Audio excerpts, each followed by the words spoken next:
Sige, linawin natin. Ano ang 911? Ang 911 ay isang facility na pwedeng matawagan ng ating mga kababayan na nangangailangan ng tulong. Libre ba ang pagtawag sa 911? Opo, libre po ang pagtawag sa 911. Pwede ba kahit walang load? Yes po, libre po tumawag sa ating 911. Gumagana ba sa lahat ng network? Opo, ito po ay gumagana sa lahat ng network.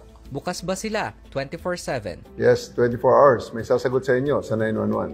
Ano ang mangyayari pagkatapos kong tumawag? Pagkatapos pong tumawag ng ating caller, ito po ay kaagarang idinidispatch natin sa pinakamalapit na police station para po matugunan ang emergency call. Totoo bang may kota sa emergency calls? Wala pong kota ang emergency calls. May 911 ba sa buong Pilipinas? Yes, covered ng 911 ang buong Pilipinas.